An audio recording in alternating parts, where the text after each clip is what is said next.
ओम सच्चिदानंदेश्वराय नमो नमः। कात्यायन श्राद्ध सूत्र का दूसरा अध्याय, पहली कंडिका, 11वां सूत्र। इससे पूर्व संविधाओं का आधान में 3 पक्ष बता दिया और उसके पश्चात व्रतोपायन में सर्पिषा अश्नीता वाक्य न विधि वाक्य है, न परिसंख्या वाक्य है, बल्कि ये नियम वाक्य है, ये बता दिया था। अब आगे की विधि बताते हैं। अंतरेण अपराग्नि गत्वा परेण आह्वनीयं प्रांग तिष्ठन् अग्निम ईक्षमाणः अपः उपस्पृश्य व्रतम उपेत्य अग्ने व्रतपते इदमहम इति वा। अंतरेण अपराग्नि गत्वा माने आह्वनीय गार्हपत्य और दक्षिणाग्नि के बीच से आह्वनी के पश्चिम भाग में जाकर प्रांग तिष्ठन पूर्व की तरफ मुंह करके खड़े होकर ईक्षमाण माने आह्वनी को देखता हुआ अपह उपस्पृश्य जल को स्पर्श करके या हाथ में जल लेकर व्रतम उपेति व्रत धारण करता है। यहाँ अपस्पृश्य का अर्थ इन्होंने तो हाथ में जल लेकर या जल का स्पर्श करके ऐसा अर्थ किया, पर शरद ब्राह्मण में तो आचमन का ही अभिप्राय है। वहां पर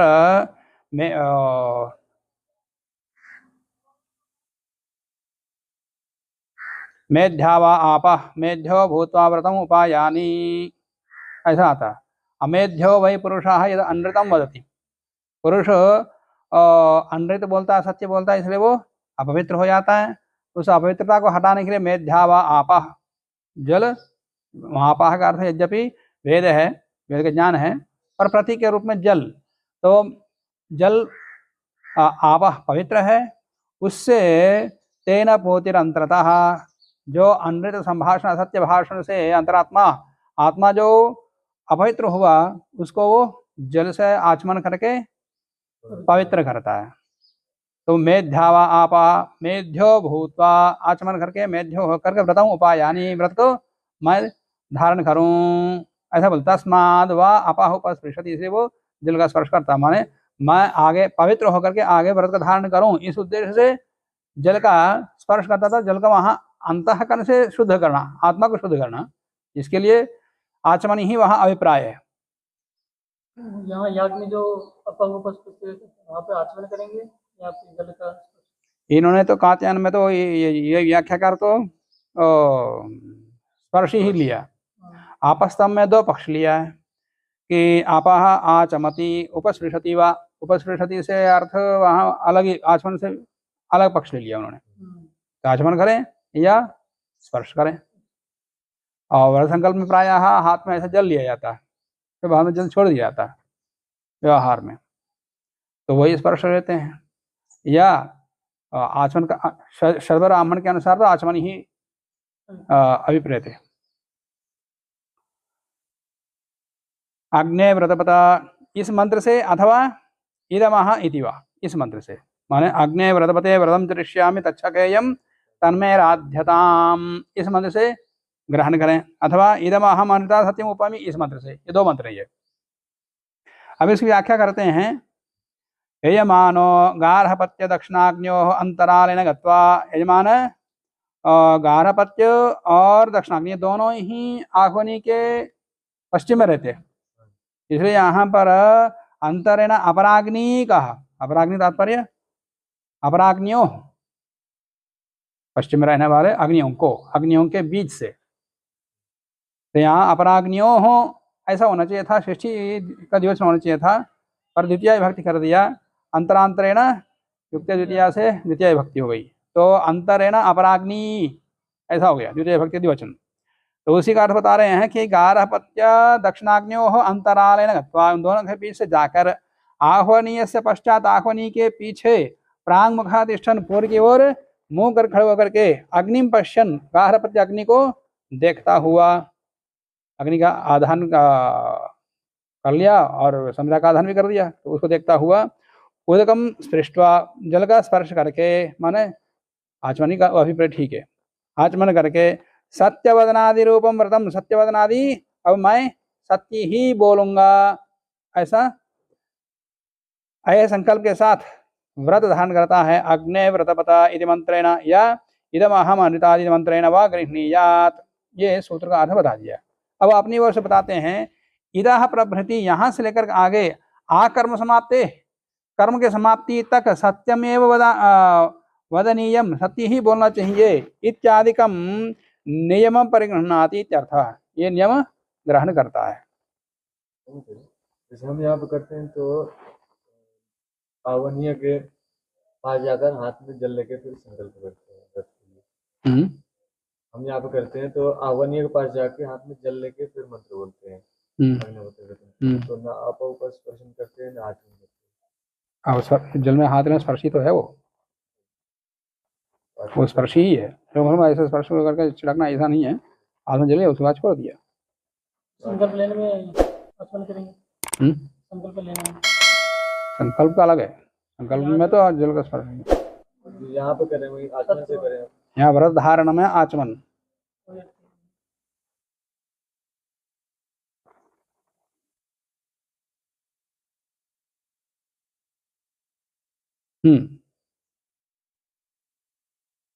इतः ये हो गया।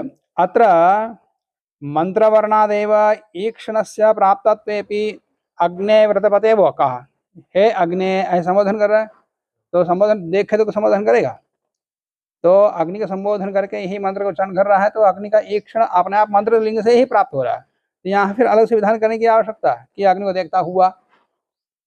तो अत्र मंत्रवर्णादेव ईक्षणस्य प्राप्तत्वेपि पुनः ईक्षमाणः इति कथनम, ईक्षमाणः ऐसा कथन करना, वैकल्पिक मंत्रांतर पाठे अपि ईक्षण यथा स्यात्, यदि दूसरा मंत्र बोलोगे इदम अहम अनृता सत्यम उपैमि, तब भी ईक्षण हो, उसमें ईक्षण का लिंग नहीं है, तो वहाँ इधर देखता हो मंत्र को न बोले कहीं, तो अग्नि को ही देखें उस पक्ष में भी, इसलिए यही क्षमाणः कहा। तो मंत्रांतर पाठेपि ईक्षण यथा स्यात् इत्यर्थम, एवं प्रोषितस्यापि दिङ् नियमार्थम प्राङ्मुखत्व वचनम, माने प्रोषितस्यापि दिङ् नियमार्थम, उसके दिशा के नियम के लिए, क्या प्रवास में हो कहीं भी हो, तो दिङ् नियम के लिए प्राङ्मुखम कहा कि पूरी तरफ ही रह करके व्रत का धारण करें। प्रोषितस्यापि यथा संभवम, प्रोषित माने प्रवास में भी रहने वाला भी, यथा संभव अग्निहोत्र दर्श पूर्णमास संबंध्य आत्म संस्कारक वपन उपस्थानादीनां कर्तव्यतया अग्रे वक्षमाणत्वात्, तो ये अग्निहोत्र है, दर्श पूर्णमास है, यथाकाल तो इनको करना ही होगा, प्रवास में भी अग्नि साथ में लेके जाता है, फिर वहां भी करता है, उसी नियम के अनुकूल ही यात्रा करता है, यथा समय हो, समय के अनुसार, समय याग के समय या अग्निहोत्र के समय में यात्रा नहीं करेगा, जहाँ जाना वहाँ पहले जाएगा, सब व्यवस्था करेगा, फिर उसके बाद ही जहाँ व्यवस्था अनुकूलता बनती है वहीं जाएगा, नहीं तो नहीं।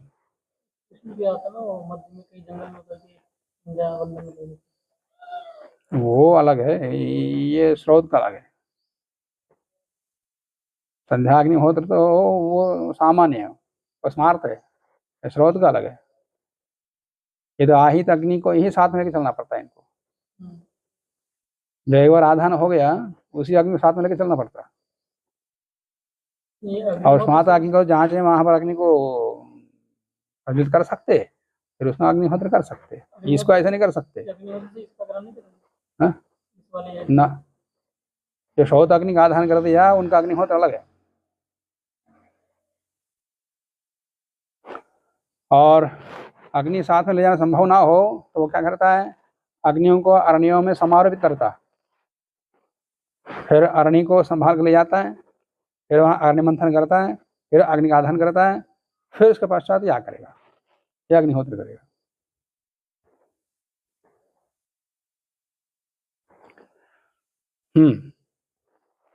तो आगे चौथे अध्याय में कहा हुआ, इसलिए इन्होंने यहाँ बता दिया। अत्र अपाम उपस्पर्शनम स्पर्शमात्रम, यहाँ अपा को उपस्पर्शन स्पर्शमात्र ही है, न तो आचमनम आचमन नहीं है, ऐसा इन्होंने अभिप्राय लिया है। तस्य अनुपदेशात, क्योंकि आचमन को उपदेश यहाँ नहीं है। परंतु शतपथ ब्राह्मण यहीं से प्रारंभ होता है। अमेध्यो वै पुरुषः अनृतम वदति, इस प्रकार के ही शुरू करके वहीं से ही व्रत ग्रहण से पहले आचमन, जल का स्पर्श, क्योंकि तेना पूतिरंतरतः, ओ तेना मानो उस आचमन से, जल केवल जल का स्पर्श करने से अंतरात्मा शुद्ध नहीं होता है। जल के पीने से, वो प्रतीक के रूप में, जल के पीने से भी अंतरात्मा आत्मा का शुद्धिकरण नहीं होता, बल्कि ज्ञान, वेद ज्ञान से, वो अलग विषय है, उसको मैंने बता दिया था कई बार। अब आगे सत्यवादी अतः, अब यहां से आगे वो सत्यवादी ही रहेगा। अतः परम यजमानः सत्यवादी भवेत्, यहां से आगे सत्यवादी हो। ननु सत्यवदनम एव, ऐसा पारक सूत्र में बता दिया उपनयन संस्कार के समय में ही। अब उपनयन धारण कर लिया, और छोटे बचपन में तो यथाक्रम झूठ बोल लिया, अलग बात है। अब समझदार हो गया है, उपनयन का धारण कर लिया है, अब यहाँ से आगे झूठ नहीं बोलना, उसको वहीं से ही नियम बता दिया। फिर आगे यहाँ पर अलग से विवाह के बाद यहाँ जो अग्निहोत्र कर रहा है या इष्टि कर रहा है, तो इसमें व्रत का द्वारा बताने की आवश्यकता है, ये प्रश्न उठता है। सत्यवदनम एव वा इति सूत्रादौ उपनयन प्रभृति सत्यवदनस्य प्राप्तित्वात्, प्राप्त होने से, प्राप्तत्वात्, प्राप्त किमर्थम पुनः विधानम, पुनः विधान किस लिए, इति आशंकायाम, इस प्रकार आशंका उत्पन्न होने पर कहते हैं कर्मांगम उत्तरे सत्यवदनम, यहाँ सत्यवदन जो विधान किया है इस श्रौत कर्म का अंग बने, सत्य ही बोलना, ये श्रौत कर्म का अंग बना। श्रौत कर्म का अंग बने से मान लिया झूठ बोला तो विकलता आएगी श्रौत कर्म में, विकलता आएगी श्रौत कर्म में, श्रौत कर्म का अंग होने श्रौत कर्म में विकलता आ गई, विकलता आने से श्रौत प्रायश्चित करना पड़ता, नहीं तो कर्म का, इस कर्म का अंग ना होने से प्रायश्चित का विधान नहीं रहेगा। हमने तो बोला तो स्मार्थ प्रायश्चित अलग रहता है, स्मार्थ प्रायश्चित है, श्रौत प्रायश्चित है। तो श्रौत प्रायश्चित का विधान तब कर सकते हैं जब श्रौत का अंग में विकलता आई हो, का दोष उत्पन्न हुआ हो, तो इसलिए श्रौत कर्म के अंगता के लिए इस प्रकार का विधान किया है। तो व्रतोपायनाद उत्तर काले विहितम एतत् सत्यवदनम कर्मांगम अतः पुनः उपदेशम इत्यर्थः, इस श्रौत कर्म के अंग के लिए पुनः उपदेश किया है। एवं च एतद अपचारे, इस बार श्रौत कर्म का अंग होने के बाद इसका आचरण न होने पर प्रयाजाद्य अपचारे एवं, प्रयाज आदि के अपचार होने पर, मानो उसका अनुष्ठान न होने या कुछ दोष होने में, जिस प्रकार से क्रतो हो वैगुण्यात, क्रतु के विगुणता से कर्मांग अपचार निमित्तम, कर्म के अंगभूत अपचार के कारण से श्रौतम प्रायश्चितम, श्रौत प्रायश्चित किया जाता है, तो ऐसे ही इसके अपचार में भी श्रौत प्रायश्चित किया जाएगा। उपनयन समकाल गृहीत सत्यवदनापचारे, उपनयन संस्कार में उस काल में गृहीत जो सत्यवदन का संकल्प है उसके अपचार होने पर तो स्मार्थम प्रायश्चितम इति बोध्यम, वो स्मार्थ प्रायश्चित होगा, इसका अंग नहीं है ना वो, इसका अंग ना होने से यहाँ कोई विगुणता नहीं है, विगुणता नहीं तो यहाँ प्रायश्चित भी नहीं करेंगे श्रौत प्रायश्चित, तो इसलिए ऐसा ना हो, इसका अंग बने, इसके लिए बता दिया। वैसे ही वो मांस भक्षण आदि भी वो पहले से निषेध है, अब फिर दोबारा यहाँ के कर्मांगता बने वो नियम। अब व्रत धारण करने के पश्चात वृक्षारण्योषधीनाम अश्नीयाद्वा, अब सायंकाल भोजन करेगा। यजमानः पत्नी च सायंकाले आरण्य वृक्षीयानि आम्रादीनि फलानि, सायंकाल में अरण्य में उत्पन्न हुए जो आम्र आदि जो फल हैं उन फलों को, आरण्य औषधि श्यामाकादिकाः अश्नीयाताम, या श्यामाकादि आरण्य धान्यों से भोजन खाएं, न वा अश्नीयाताम, या उनकी इच्छा ना हो तो पूरा ही छोड़ सकते हैं, उनकी इच्छा है। वृक्षारण्य औषधीनाम अश्नीयाद वा का माने खाएं, विकल्प से ना भी खाएं, नावाश्नीयाताम्। अत्र अशनानशयोर विकल्पः, यहाँ अशन और अनशन का विकल्प है। आह्वनीय गृहशय्याधो गार्हपत्यस्य वा यजमानः पत्नी च पर्वणि रात्रौ, यजमान का पत्नी, यजमान और पत्नी पर्वणि रात्रौ, पर्व के रात्रि में माने पूर्णिमा के रात्रि में आह्वनीय गृहे गार्हपत्यागारे वा, आह्वनी के घर में या गार्हपत्य के घर में, माने अलग अलग घरों में रहते। जिस प्रकार से हम वेदी बनाते, एक कमरा अलग आह्वनी का और उधर फिर गार्हपत्य कमरा अलग और उसके बगल में दक्षिणाग्नि का कमरा अलग, और गार्हपत्य और आह्वनी के कमरों के बीच में फिर वेदी। तो इस के प्रतीक के रूप में छोटा सा विहार बनाते हैं, और घर ही अलग है। तो यजमानः पत्नी च पर्वणि रात्रौ आह्वनीय गृहे गार्हपत्यागारे वा अग्न्यापेक्षया अधस्ताद् वस्त्राद्याश्रित भूमौ शयनं कुरुतः। अग्नि की अपेक्षा से जहां पर अग्नि रखे हुए उसे नीचे सोना, ऊपर नहीं सोना, मैंने पलंग आदि डाल के नहीं सोना, भूमि पर ही आसन डाल के सोना, न खटवायाम, खाट पर नहीं सोना, पलंग आदि पर नहीं सोना। कई बार वेदी खनन करके बनाते हैं, उस पक्ष में तो खनन करके ऊपर ही बनाओ, भूमि पर ही मेखला बनाते हैं, तो खनन करके बनाना नहीं, भूमि पर बनाना, और वो भी भूमि की अपेक्षा से अंदर जागने की स्थापना हो तो थोड़ा ऊपर ही हो। तो इस प्रकार से बनाए।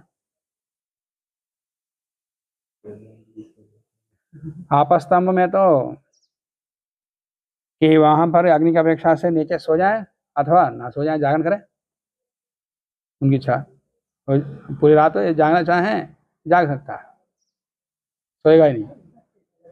ये भी पक्ष उसमें, जब सोना हो तो अग्नि की अपेक्षा से नीचे सोना, ये भी वहां दिया हुआ है।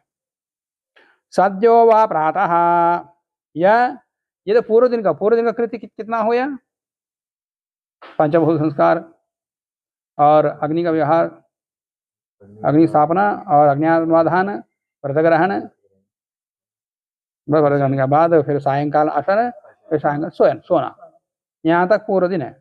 फिर दूसरे दिन अग्निहोत्र करके, प्रातःकाल अग्निहोत्र करके फिर इष्टि करेगा। सद्यो वा प्रातः पौर्णमासेष्टि ही दिनद्वयेन, 2 दिन में, इतना दिन तो इतना कृत्य तो पूरे दिन में हो गया, फिर बचा हुआ सारे इष्टि दूसरे दिन में, 2 दिन का हो गया। सद्यो वा कार्य आया, 1 दिन में भी पूरा, माने प्रारंभ से लेकर अग्न्यावाधान से लेकर के अंतिम तक। सद्यो वा कार्य इति पक्षद्वयम् आनेन विधीयते, शुरू से विधान कर दिया। यह पक्षे 2 दिन में करने के पक्ष में अग्न्यावाधानादि शयनांतम पूर्व दिने कृत्वा परदिने यागः, अग्न्यावाधान से लेकर के शयन तक पूर्व दिन में करना और दूसरे दिन में याग करना। सद्यः पक्षे तो, सद्यः काल पक्ष में तो प्रातः प्रतिपदे व, प्रातः काल प्रतिपदा के दिन में ही अग्न्यावाधानादि ब्रह्म तर्पणांतम कार्यम, अग्न्यावाधान से लेकर के ब्राह्मण तर्पण तक ये पूरा कार्य एक ही दिन में करना। न पूर्वेद्युः पूर्णिमायाम, न कि पूर्व दिन, पूर्णिमा का दिन नहीं, ना भी द्वितीयायाम, माने पूर्व दिन में व्रत आदि करके प्रतिपदा के दिन, फिर द्वितीया के दिन में इष्टि नहीं करना किसी भी हालत में। अतः प्रतिपदी उपवास पक्षे, प्रतिपदा के दिन उपवास कर लिया है तो दूसरे दिन में, द्वितीया के दिन में इष्टि नहीं करनी है, उसी दिन करना। अतः प्रतिपदी उपवास पक्षे प्रतिपदी एवं याग, उसी दिन याग करना। फिर इसके पश्चात 6 आसनों का प्रकल्पन, 6 आसनों का प्रकल्पन करना है। काष्ठ निर्मित लकड़ी का आसन, फिर उसको दर्भ का आसन। अब उसी को बताते हैं। अब उसका ब्रह्मवर्णम अग्निहोत्रम हुत्वा, अग्निहोत्र प्रातः अग्निहोत्र, अग्निहोत्र उस समय पर कर लें। अग्निहोत्रम हुत्वा ब्रह्माणम वृणीते, ब्रह्मा का वर्ण करता है। इसको ब्रह्मिष्ठम, जो ब्रह्मिष्ठ है उस ब्रह्मा का वर्ण करता है। भूपते भुवनपते महतो भूतस्य पते ब्रह्मानं त्वा वृणीमहे इति इस मंत्र से उसका वर्णन करता है। पूर्वसूत्रात् प्रातः इत्यनुवर्तते, सूत्र से प्रातः इस प्रकार का अनुवर्तन आता। क्यों? अग्निहोत्र होता का कौन सा अग्नि? सायंकाल का अग्निहोत्र करके नहीं, प्रातः कालीन अग्निहोत्र करके। तो इसलिए प्रातः की अनुमति लेके आते। सूत्रम इदम अमावास्या अविषयम, ये अमावास्या का विषय नहीं, पूर्णमासेष्टि का विषय है। ये पूर्णमासेष्टि के विषय में बता रहे हैं। प्रातः उत्वा, प्रातः काल अग्निहोत्र करके। उदिते सवितरी पौर्णमासस्य तंत्रम प्रक्रमीयाद, माने सविता के उदित होने पर पूर्णिमा का तंत्र प्रारंभ करें, इष्टि प्रारंभ करें। अनुदितः अमावास्यस्य, अमावास्या का तो सूर्योदय के उदय होने से पहले ही प्रारंभ करें, ऐसा आपस्तंभकार ने स्पष्टी कहा।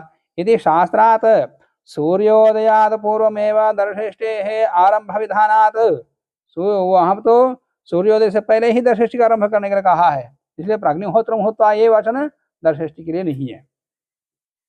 अमायां प्रातरग्निहोत्र होमानंतरम उदयाद पूर्वमेव, अमावास्या के दिन में दर्शेष्टि करते समय प्रातः अग्निहोत्र के अनंतर, प्रातः अग्निहोत्र होमानंतरम उदयात पूर्वमेव, उदय से पहले ही वेदत्रय विहिता कर्म कुशलम ब्रह्माणम यजमानो भूपते मंत्रेण विनुयात, वहां तो सूर्योदय से पहले ही अग्निहोत्र करके फिर ब्रह्मा का वर्ण करें। जो वेदत्रय वेद है, तीनों वेद उनका जानता है। पूर्णमासेष्टो तो, पूर्णमासेष्टि में तो सूर्योदयानंतरम, सूर्योदय के अनंतर ब्रह्मवर्णम, सूर्योदय के अनंतर अग्निहोत्र करके फिर ब्रह्मा का वर्ण। एतच्च वर्णम कर्मणि अप्रवृत्तस्य ब्रह्मणः प्रवर्तनार्थम, ये ऋतिक का वर्ण किस लिए? ब्रह्म जो कर्म में प्रवृत्त नहीं था उसको प्रवृत्त कराने के लिए वर्ण है। अतः इसलिए अग्न्याधेये ब्रह्मणः आधान काले एव विरतत्वात्, अब आधानेष्टि करते समय, सबसे पहले जब आधानेष्टि करता है, अग्नियों का आधान करता है, 3 अग्नियों का, तो आधानेष्टि होती है। आधानेष्टि दर्शनमासेष्टि का विकार है, सारे क्रियाएं दर्शनमासेष्टि आती, और दर्शनमासेष्टि हुआ आधानेष्टि के लिए ब्रह्मा का वर्ण हो गया। तो ब्रह्मा का वर्ण होने के बाद अतः अग्न्याधेये ब्रह्मणः आधान काले विरतत्व, आधान काल में ही ब्रह्मा का वर्ण हो चुका है। आधानानंतर भाविनीषु तदंगभूतासु पवमानेष्टिषु वर्णाभाव, आधान होते ही उसी दिन 3 इष्टियां होती हैं। आधानेष्टि के बाद 3 पवमानेष्टियां होती हैं। 3 पवमानेष्टि में क्रमशः एक बाद एक क्रमशः करते जाते। उसमें पहली इष्टि का देवता है कि अग्निपवमान देवता, जो कि अष्टकपाल है, तीनों ही अष्टकपाल हैं। और दूसरी इष्टि का देवता है अग्निपावक, तीसरी इष्टि का देवता है अग्निशुचि। तो इस प्रकार से अग्निपवमान, अग्निपावक, अग्निशुचि, इन तीनों देवताओं के उद्देश्य से अष्टकपालों का निर्वाह करके 3 इष्टियां की जाती है। इन 3 इष्टियों को पवमान इष्टि कहते हैं। कात्यायन के अनुसार 2 इष्टियां हैं। कात्यायन तो आगे 14 अध्याय में बताएंगे। अग्निपवमान इष्टि एक, और दूसरी इष्टि में 2 देवता, कौन सी? वही अग्निपावक और अग्निशुचि। जैसे हम आग्नेय और अग्निशोमी 2 करते हैं, वैसे 2 देवताओं के एक साथ निर्वाह कर लेते हैं। और तीनों ही देवताओं के जो पूर्णाश है वो अष्टकपाली ही है। तो आधान में ब्रह्मावृत हो चुका है, इसके अंदर कर्म में प्रवृत्त हो गया। तो कर्म में प्रवृत्त हो चुके ब्रह्म को दोबारा पवमानेष्टियों में वर्ण नहीं करना,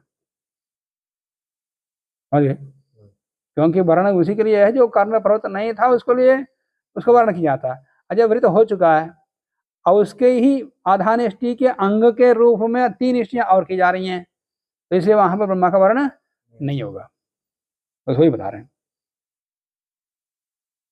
एतच्च वर्णम कर्मणि अप्रवृत्तस्य ब्रह्मणः प्रवर्तनार्थम, अतः अग्न्याधेये, अग्न्याधान में ब्रह्मणः आधान काले एवं वृतत्वेन आधान काल में वृत होने से आधानांतर भाविनीषु आधान के बाद होने वाले तदंग भूतासु पवमानेष्टिषु उसके अंगभूत में पवमानेष्ट जहाँ होती है वहाँ ब्रह्म वर्णाभाव ब्रह्म का वर्ण का अभाव होगा, माने वहाँ ब्रह्म का वर्ण नहीं करना, ये बता दिया।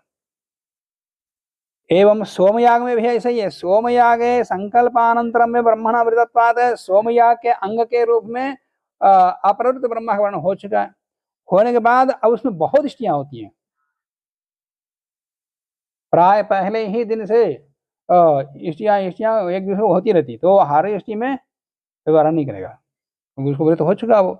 एवं सोमयागे संकल्पानंतरम में ब्रह्मण वृतत्वात् तदंग भूतास ब्रह्मा के वर्ण के बाद उसके अंगभूत सोमयाग के अंग के भूत में तदुत्तर काल दीक्षणीयादिष्टिषु दीक्षणीय इष्टि और बहुत सारी इष्टियां होती रहती हैं, तो उन इष्टियों में वर्णम न कर्तव्य, उनमें वर्ण नहीं करना, उन इष्टियों में ब्रह्मा का वर्ण नहीं करना, वो तो वृत हो चुका है, कर्म में प्रवृत्त है।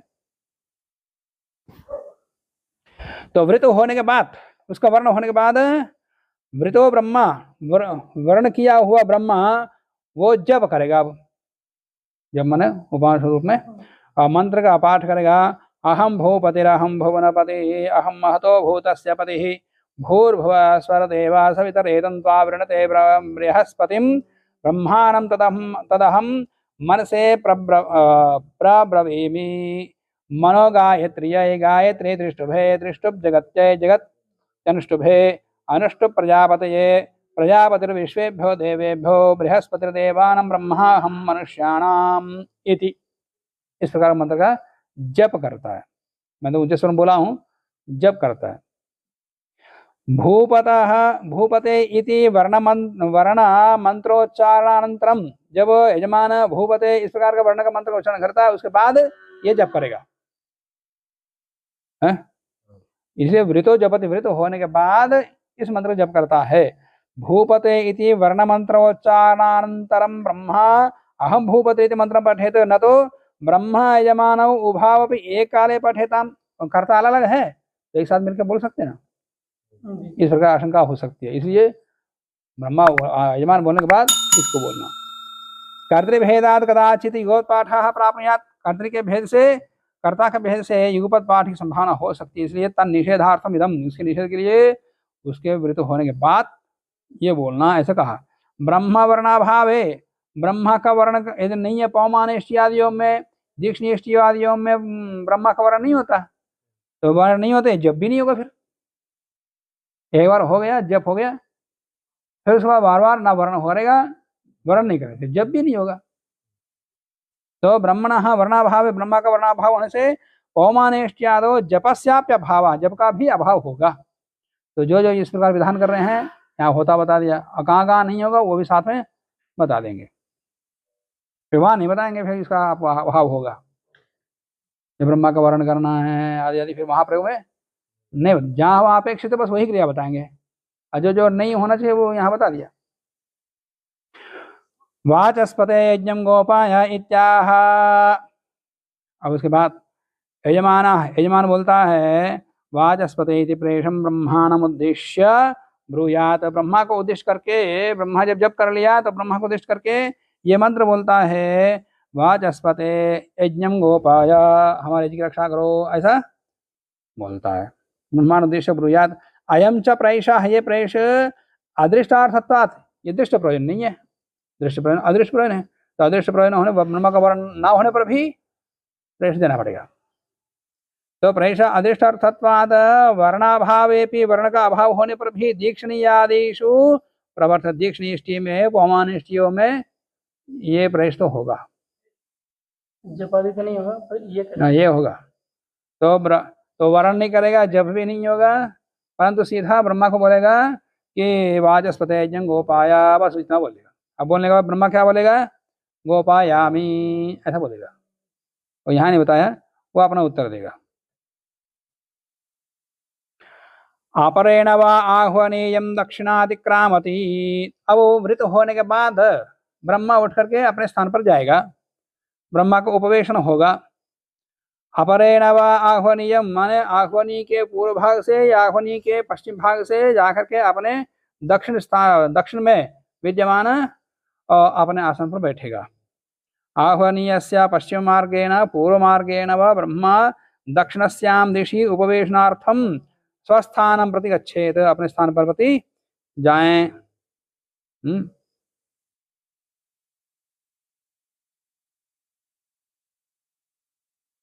अहेदैधिषव्यो दतः तिष्ठान्यस्य सदने सीरा यो अस्मत् पाकतरः इति ब्रह्म सदनम ईक्षते। ब्रह्मा वहां जाकर के इस मंत्र को बोलता हुआ अपने आसन को देखेगा। देख करके ब्रह्मा कुशास्त्रितम, कुशा के द्वारा आश्रित बिछाया हुआ काष्ठादि निर्मितम स्व आसनम एवं मंत्रेण पश्येति, इस मंत्र का उच्चारण करके उस आसन को देखेगा। फिर देखने के बाद ब्रह्म सदना तृणम निरस्यति, ब्रह्म सदन से तृण को हटा देता है। तृण को हटा करके पकड़ करके निरस्त पापमा सहते न यम विष्म इति नैऋत्याम दिशि तृणम ब्रह्मा प्रक्षेपेत, नैऋत्य दिशा में उसका प्रक्षेप कर लेता। प्रक्षेप करने के बाद अतः अपह उपस्पृशति, जब जब निरसन होता तब तब जल का स्पर्श करना चाहिए। यहाँ आचमन नहीं है, ये स्पर्श है। व्रतोपायन में जब उपस्पर्श कहा है वो तो आचमन ही हुआ चाहिए, पर अन्यत्र जहाँ जहाँ इस प्रकार आता है वो हाँ जल का उपस्पर्श ही है। जब ब्रह्मा का वर्ण होता है उस समय विशेष कथन प्रयोगकार पद्धतिकार बताते हैं। देवयाज्ञिक ने एक पद्धति लिखी, देवयाज्ञिक पद्धतिकार लिखते हैं तत्र एवं आचारः, ब्रह्मा का वर्ण करते समय आचार ये है साक्षतेन दक्षिणहस्तेन ब्रह्मणः दक्षिणजानुम आलभ्य, माने हाथ में अक्षत लेकर के साक्षतेन, जैसा हाथ में अक्षत हो ऐसे हाथ से दक्षिण हस्तेन, दाएं हाथ से ब्रह्मणः दक्षिण जानुम आलभ्य, दक्षिण जानु का आलम्ब स्पर्श करके अमुक गोत्र अमुक शर्मन पौर्णमासेष्ट्या वयम यक्ष्यामहे, ऐसा बोलेगा। बोलने बाद तत्र भूपते भुवनपति महतो आदि ये मंत्र का क्रम आता। तो इस प्रकार से दूसरे अध्याय की पहली कंडिका समाप्त हो गई है। फिर दूसरी कंडिका को हम कल की कक्षा में देखेंगे। आज कक्षा को यहीं समाप्त करते हैं। ओम।